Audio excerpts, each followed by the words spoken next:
চ্যানেলে নতুন হয়ে থাকলে চ্যানেলটা অবশ্যই সাবস্ক্রাইব করে দিও আর পাশে থাকা বেল আইকনটা প্রেস করে দিও যাতে আমার ভিডিও সবার আগে তোমার কাছে পৌঁছে যায়।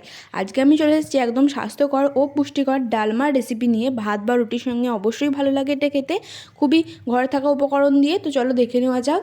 এর জন্য প্রথমে নিয়ে নিয়েছি এখানে অড়হর ডাল। অড়হর ডালটাকে 6 থেকে 7 ঘন্টা ভিজিয়ে রেখেছিলাম এবং তারপর এটাকে খুব ভালোভাবে ধুয়ে নিয়েছি। আর এদিকে সবজির মধ্যে লাগছে আলু, নিয়েছি বিনস, নিয়েছি কুমড়ো, এখানে নিয়েছি বেগুন, নিয়েছি গাজর, নিয়েছি পটল আর নিয়েছি টমেটো। তোমরা চাইলে তোমাদের ঘরে আরও কোনো সবজি থাকলে সেগুলোও অ্যাড করতে পারো, কোনো অসুবিধা নেই।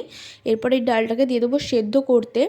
তো তার জন্য প্রেশার কুকার নিয়েছি, প্রেশার কুকারে সমস্ত ডালটাকে দিয়ে দিচ্ছি। এরপর দিয়ে দিচ্ছি একটু নুন আর দিয়ে দেবো একটু জল। জলটা দেবো যাতে সমস্ত ডালগুলো ডুবে থাকে সেই পরিমাণে এটাকে এরপর সেদ্ধ করতে দিয়ে দেবো। আর এই যে দেখো এখানে একটা ভাজা মশলা তৈরি করব, তার জন্য নিয়েছি 2 চামচ মতো জিরে। এই জিরেটাকে প্রথমে একটু ভেজে নেব। ভেজে নেওয়ার পর এখানে দিয়ে দেবো এলাচ, 4 টুকরো এলাচ দিয়ে দিলাম। আর দিয়ে দিচ্ছি 4টে লবঙ্গ আর একটু দারচিনি আর একটা শুকনো লঙ্কা ভেঙে। এরপর এটাকে ভেজে নেব যতক্ষণ না লাল লাল হয়ে আসছে। ভাজা হয়ে গেলে এটাকে তুলে এটাকে গুঁড়িয়ে নিলেই আমাদের ভাজা মশলা রেডি। এরপর এদিকে দেখো ডালটাও কিন্তু আমাদের সেদ্ধ হয়ে গেছে। এটা 80% সেদ্ধ করতে হবে আর বাকি 20% আমরা যখন কড়াইয়ে দেবো তখন সেটা সেদ্ধ হয়ে যাবে। আর এদিকে দেখো এটা নামিয়ে নিয়েছি। এরপর এটাকে গুঁড়িয়ে নেব। এরপর সেদ্ধ হয়ে যাওয়ার পর কড়াইয়ে এই অড়হর ডালটাকে দিয়ে দিচ্ছি, পুরো ডালটাই দিয়ে দেব। আর এরপর এখানে দিয়ে দেবো একটু জল। এবার তোমরা ডালটা যতটা পরিমাণে চাও সেই অনুযায়ী জল দিয়ে জল দেওয়ার পর এখানে দিয়ে দিচ্ছি একটা তেজপাতা ভেঙে দিলাম। আর এরপর একে একে সমস্ত সবজিগুলো দিয়ে দেব।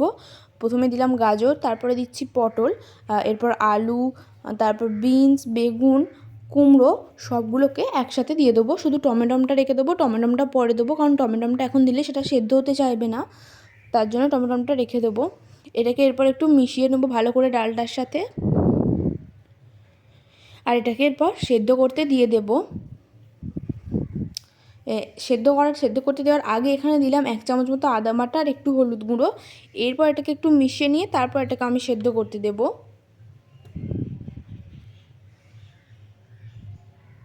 তো এই যে দেখো একটু নুন দিলাম, অল্প একটু নুন দিয়েছি কারণ ওখানে ডালে নুন দিয়েছিলাম সেদ্ধর সময়। এরপর এই দেখো চাপা দিয়ে দিয়েছি, এটা থাকবে কিছুক্ষণ। যখনই চাপাটা খুলে যখন এইভাবে ফুটবে তখনই দিয়ে দেবো টমেটোটা কুচি কুচি করে দিয়েছি আর দিয়ে দিয়েছি কাঁচা লঙ্কা। এরপর এটাকে আরও একবার নাড়িয়ে চাড়িয়ে সেদ্ধ করতে দেবো, টমেটোটা যাতে সেদ্ধ হয়ে যায় পুরোটা। আর এদিকে চলো এই ডালমার আসল যে জিনিস সেটা তৈরি করে নিই। তার জন্য এখানে নিয়ে নিয়েছি একটা হাতাতে দিয়ে দিয়েছি কিছুটা ঘি। আর এরপর দিয়েছি 5 ফোড়ন। 5 ফোড়নটাকে একটু নাড়িয়ে চাড়িয়ে ভেজে নিতে হবে। একটু ভেজে নিয়ে এখানে দিয়ে দিচ্ছি শুকনো লঙ্কা আর দিয়ে দেবো হিং। এটাই হচ্ছে ডালমার আসল উপকরণ। এটাকে একটু ভেজে নেব ভালো করে। আর এদিকে দেখো যে ভাজা মশলাটা তৈরি করেছিলাম আমরা, সেই মশলাটা গুঁড়ো করে এখানে দিয়ে দিলাম এই ডালমাটাতে। সেদ্ধ হয়ে যাওয়ার পর এবার একটু নাড়িয়ে চাড়িয়ে নিয়ে ওই যেটা তৈরি করলাম হাতায় করে সেইটা দিয়ে দিলাম এখানে। এবার একটু মিশিয়ে নিচ্ছি ভালো করে। তো এরপর এটাকে আরও কিছুক্ষণ রাখতে হবে। একটু চিনি দিলাম 1 চামচ মতো, যে যেমন মিষ্টি খেতে পছন্দ করো সেই অনুযায়ী। এরপর এটাকে কিছুক্ষণ 2 থেকে 3 মিনিট রাখলে আমাদের ডালমা তৈরি হয়ে যাবে। ভাত বা রুটির সঙ্গে অবশ্যই ভালো লাগে খেতে। কেমন লাগলো ভিডিওটা অবশ্যই জানিও, ভালো লাগলে অবশ্যই একটা লাইক করে দিও।